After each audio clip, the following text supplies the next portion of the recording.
dominate this whole c4. It re-emerges on a different path.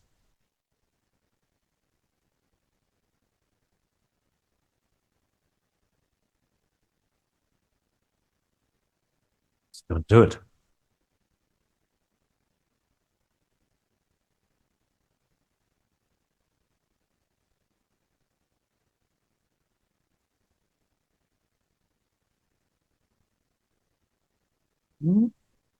Shaking his head, doesn't seem convinced yet.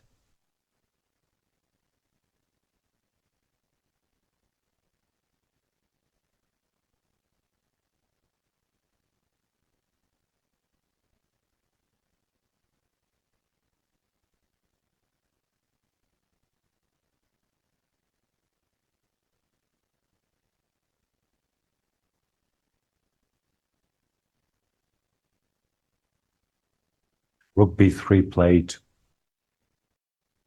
Best move. Magnus Carlsen. Showing us why he's considered by some the best endgame player of all time. Putting pressure here. Rook b3. Cutting the knight off. King takes d6. Rook to e3. The knight will have to go here. g1. And now the way is cleared for the c-pawn with this sorry horse locked up.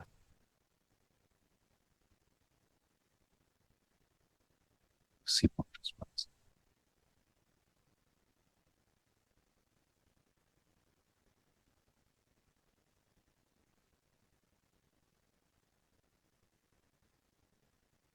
Sad for Daniel Fridman after such a great fight and multiple comebacks within the same game. He does seem to be going down after all.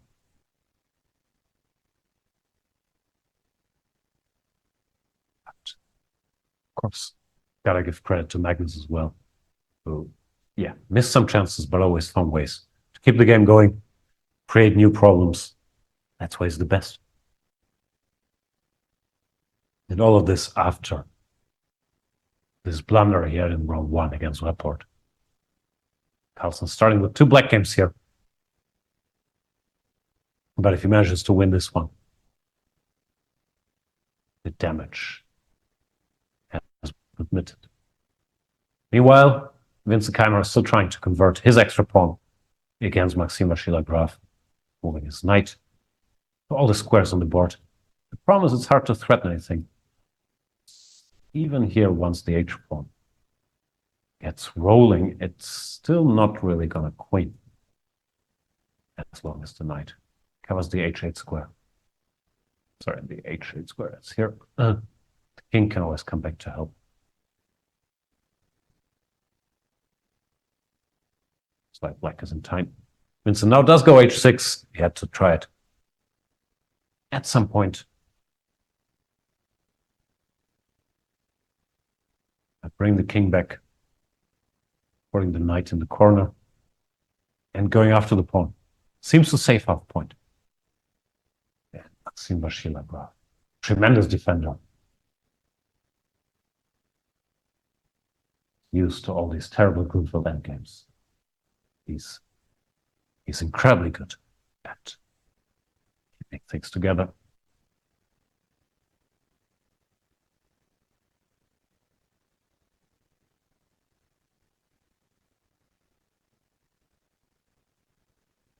Daniel Fridman keeps fighting, goes rook a2, bishop b4, king takes d6.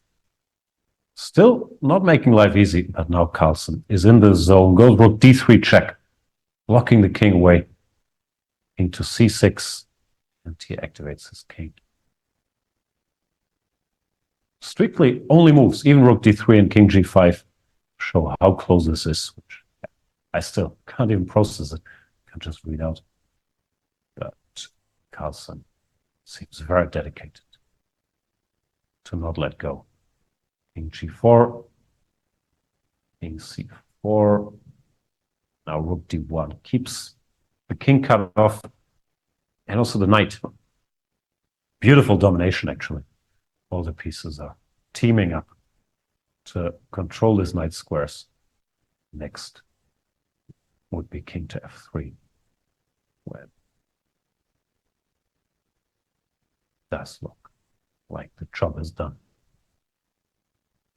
Either the knight or the e-pawn or both would fall. Try knight c1 and king takes c4. This is different. Two pawns up situation.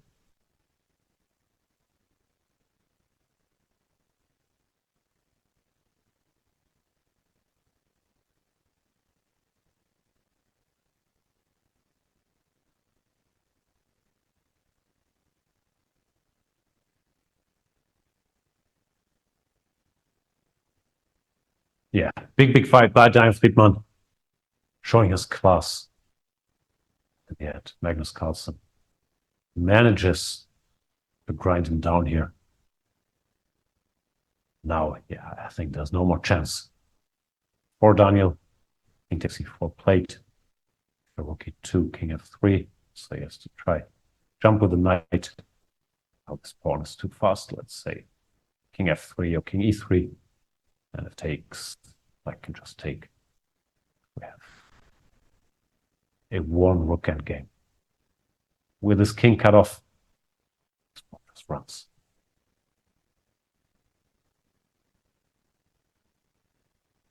So rook d3 is played. Doesn't spoil anything. Pawn still can't be taken.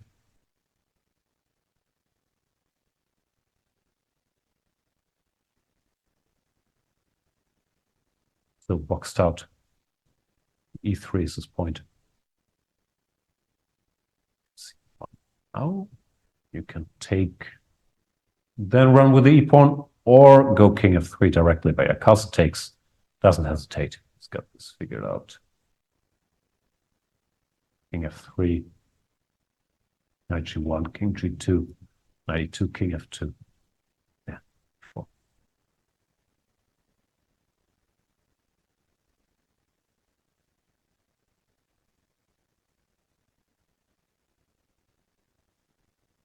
Plate. Check. Yeah.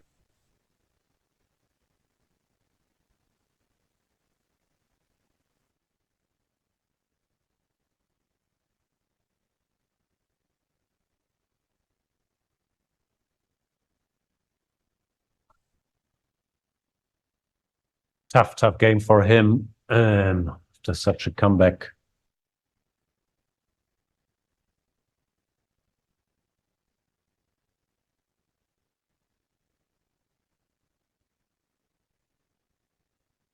Surprise king d5, but not much to hope for king f1 and d2. Yeah, he resigns.